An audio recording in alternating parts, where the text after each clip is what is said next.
बिस्मिल्लाहिर्रहमानिर्रहीम। अस्सलाम वालेकुम नाज़रीन, आप देख रहे हैं मेरा यूट्यूब चैनल ज़ीशान हैदर और मैं हूं मोहम्मद ज़ीशान हैदर। नाज़रीन, अगर आपने मेरा चैनल सब्सक्राइब नहीं किया अभी तक तो प्लीज़ सब्सक्राइब ज़रूर कर दीजिएगा। और इसके अलावा इस चैनल के थ्रू मैं आपके साथ डेली बेसिस पे जो इम्पोर्टेंट न्यूज़ होंगी, current affairs, public affairs, national या इंटरनेशनल अफेयर्स के हवाले से जो भी अपडेट्स होंगी मैं इस चैनल के थ्रू आपके साथ शेयर करूंगा और अपना एनालिसिस भी आपके साथ शेयर करूंगा। मैं सबसे पहले आपसे अपना तारुफ जो है वो कराना ज़रूरी समझता हूँ। मोहम्मद ज़ीशान हैदर मेरा नाम है। MA मीडिया स्टडीज़ मैंने इस्लामिया यूनिवर्सिटी भावलपुर से किया और उसके बाद MPhil मैंने किया बाउद्दीन ज़कर यूनिवर्सिटी मुल्तान में, और MPhil भी मेरा इसी में कम्युनिकेशन स्टडीज़ में हो गया, मीडिया स्टडीज़ में है। तो एन न्यूज़ में भी मैं काम करता रहा हूँ, एक अर्सा काम किया है। एन न्यूज़ से पहले मैंने चैनल 5 लाहौर में काम किया है। तो अब जो है मेरा एक ज़ाती यूट्यूब चैनल है। कोशिश ये है कि मैं आपको अपने एनालिसिस और अपनी जो हमारे मुल्क की जो पॉलिटिकल सिचुएशन चल रही है उस हवाले से आपके साथ जो है वो डिस्कशन करूं और आपको अपना एनालिसिस जो है वो शेयर करूं।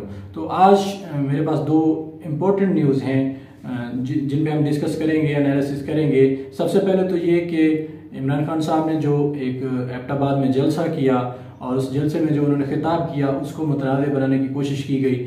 और उसके अलावा एक और अहम न्यूज़ जो है वो ये कि इमरान खान साहब को गिरफ्तार करने की या नज़रबंद करने की खबरें चल रही हैं मीडिया पे और इस्लामाबाद में ये न्यूज़ चल रही हैं। तो इन दोनों न्यूज़ पे जो है हम डिस्कस करेंगे। ये जो गिरफ्तारी वाला मामला इस पर हम बाद में बात करेंगे, लेकिन इससे पहले जो है जो इमरान खान साहब ने एबटाबाद में खिताब किया उसको मुतनाज़ बनाया गया। मौजूदा हुकूमत जो है, जो इमरान खान साहब की हुकूमत गिरने के बाद जो हुकूमत बनी है, ये इल्ज़ाम उन पर लगाया गया है कि इमरान खान साहब ने अपने खिताब में जो है वो पाक फ़ौज पर इल्ज़ाम लगाए हैं, पाक फ़ौज के बारे में गलत बातें की हैं। तो हालांकि ऐसा कुछ नहीं था। खिताब में इमरान खान साहब ने किसी किस्म का कोई इस तरह के इल्ज़ाम नहीं लगाए और ना ही इमरान खान साहब ने किसी पर्सनैलिटी का नाम लिया, ना ही फ़ौज को बराह रास्त जो है उन्होंने कोई तनकीद का निशाना बनाया या उन पे कोई इस तरह के जुमले नहीं कसे। लेकिन मुतनाज़ बनाया गया, कहा गया कि इमरान खान साहब ने फ़ौज पे तनकीद की है और इस पे नेशनल असम्बली में हमारे जो मौजूदा वज़ीर आज़म है शहबाज शरीफ साहब, उन्होंने भी बात की है कि फ़ौज को मुतनाज़ बनाया जा रहा है एक अहम तरीन इदारे को। उसके अलावा आसिफ जरदारी ने भी कहा है कि इदारों को जो है वो इस तरह तनकीद का निशाना बनाया जा रहा है, ये हम नहीं होने देंगे। लेकिन अगर माजी की बात करें, माजी से पहले मैं अब थोड़ा आपको ये याद दिलाता चलूँ, जब इमरान खान साहब ट्विटर स्पेस पर इंटरव्यू दे रहे थे तो उस इंटरव्यू में इमरान खान साहब ने वाज़ेह तौर पे मना कर दिया था अपने कारकुनान को और ख़ुद भी ये कह दिया था कि पाक फ़ौज पर किसी किस्म की कोई तनकीद ना की जाए, क्योंकि पाक फ़ौज को जो है वो हमारा एक अहम तरीन इदारा है और इस वक्त पाकिस्तान को इमरान खान से ज़्यादा पाक फ़ौज की ज़रूरत है। और उसके बाद जो है 11 अप्रैल को, उससे पहले एक जो क्राउड निकला था वहाँ इमरान खान साहब को सपोर्ट करने के लिए पूरे पाकिस्तान में, जब रावलपिंडी में एक एहतजाज हो रहा था उस रात लाल हवेली के सामने शेख रशीद साहब जब खिताब कर रहे थे तो वहाँ पे अवाम ने नारे लगाए, जो है पाक फ़ौज के खिलाफ नारे लगाए गए। लेकिन वहाँ शेख रशीद साहब ने भी मना किया अवाम को कि इस तरह के नारे ना लगाएं, क्योंकि इस तरह के नारों से हमारी फ़ौज जो है वो उसको कमज़ोर पड़ जाती है और उनका मोरल जो है वो डाउन होता है। सो इस तरह के नारों से अवॉइड किया जाए। लेकिन कहा यह जा रहा है कि ये जो है इमरान खान साहब जो है इदारों के खिलाफ हर्ज़ सराई कर रहे हैं, इल्ज़ाम लगा रहे हैं। लेकिन अगर आपको मैं माजी की बात बताऊं, माजी में थोड़ा लेके जाऊं, जब मियां मोहम्मद नवाज शरीफ लंदन में थे, एक जलसे से उन्होंने वीडियो लिंक खिताब किया। तो इस खिताब में जो उन्होंने कहा कि आर्मी चीफ जो है मौजूदा हमारे जनरल कमर जावेद बाजवा साहब, उनका बाकायदा तौर पे नाम लेके मियां साहब ने कहा कि बाजवा साहब आपने मेरी हुकूमत गिराई है और आप ही सारे फसाद की जड़ हैं। इस तरह की बातें की गई। उसके अलावा मरीम नवाज जब एक जलसे से खिताब कर रही थी या एक रैली थी उसमें खिताब कर रही थी, उनके सामने जो लोग थे जिनसे वो मुखातिब थी, उन लोगों ने मरीम नवाज के सामने नारे लगाए, ये जो दहशतगर्दी है इसके पीछे वर्दी है। लेकिन मरीम नवाज ने इस पर कोई इस तरह का उन्हें मना नहीं किया, उन्हें रोका नहीं इस किस्म के नारे लगाने से, बल्कि वो इंजॉय करती रहीं और मुस्कुराती रहीं। अगर मैं बात करूं आसिफ अली जरदारी साहब की, तो आसिफ अली जरदारी ने, आपको याद होगा जब आर्मी चीफ जनरल राहील शरीफ थे तो आसिफ जरदारी ने कहा था हम आपकी ईंट से ईंट बजा देंगे, आपने यहाँ 3 साल के लिए आना है, हम यहाँ हमेशा के लिए होते हैं, आपने चले जाना है, हमने यहाँ रहना है।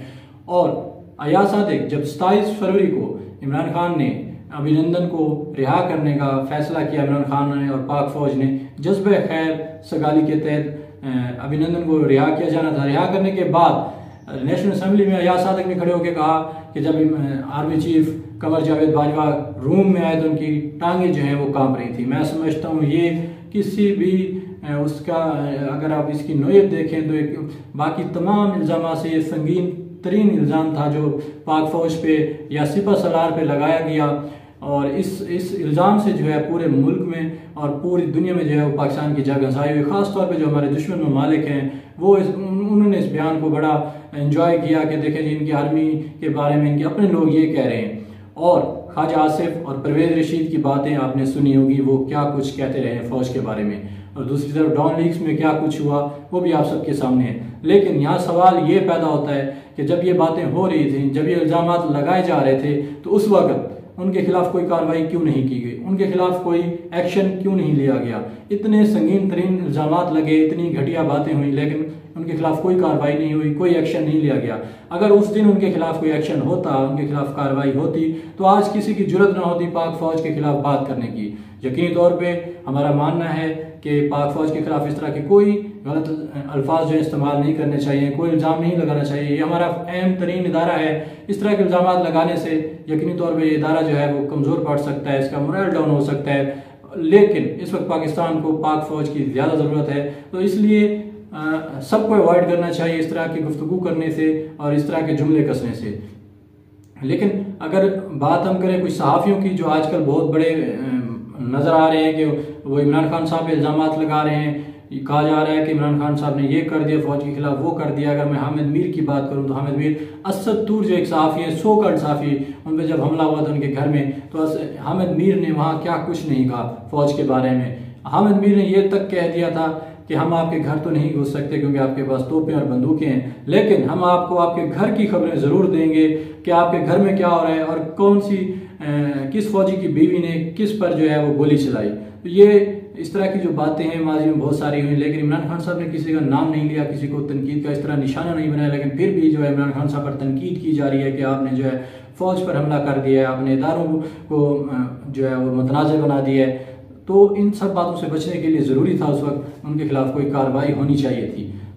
आज का हमारा नाज़रीन दूसरा जो टॉपिक है वो ये कि इस्लामाबाद से ये खबरें आ रही हैं कि इमरान खान साहब को गिरफ्तार किया जा सकता है और साथ साथ उनकी नज़रबंदी भी हो सकती है। दो ऑप्शन हैं, या गिरफ्तार किया जाएगा या उनको नज़रबंद किया जाएगा उनके घर बनी गाला में।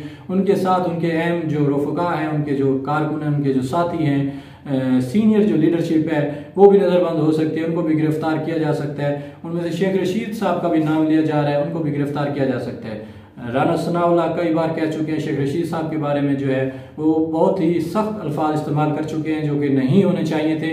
अगर यही अल्फाज शेख रशीद के बारे में या किसी भी दूसरी सियासी शख्सियत के बारे में PTI के किसी वज़ीर दाखिला ने या PTI के किसी शख्सियत ने हुकूमत में होते हुए ये अल्फाज इस्तेमाल किए होते, यकीनन एक बहुत बड़ा वो जो है वो तूफ़ान बर्पा हो चुका होता और कई बातें निकल आती हैं। देखें जी ये इनके हुकूमती नुमाइंदे हैं, ये इस तरह की बातें कर रहे हैं, ये इनके अल्फाज हैं, ये इनकी ज़बान है। अगर आप राना सनाउल्लाह साहब की ज़बान अल्फाज सुने तो यकीनी तौर पे आपको अफसोस होगा कि ये वफाकी हुकूमत का वज़ीर दाखिला है और इस तरह की जो है ये ज़बान इस्तेमाल कर रहे हैं और इस तरह के अपने सियासी मुखालफिन के खिलाफ इस तरह के इस लेवल तक चले गए हैं कि कोई समझने से कासिर है कि ये हुकूमत के हैं या अपोजिशन के हैं। अगर बात हो रही थी इमरान खान साहब की गिरफ्तारी की, अगर इमरान खान साहब गिरफ्तार होते हैं, उनको गिरफ्तार किया जाता है या नज़रबंद किया जाता है, तो जो काम इमरान खान साहब ने 20 मई के बाद करना था, इस्लामाबाद की कॉल देनी थी, वो यकीन माने वो काम पहले हो जाएगा। वो इमरान खान साहब से करने से पहले ये हुकूमत खुद कर देगी। जो लोग 20 मई से बाद निकलने, इमरान खान की कॉल पे निकलने, वो पहले निकलेंगे।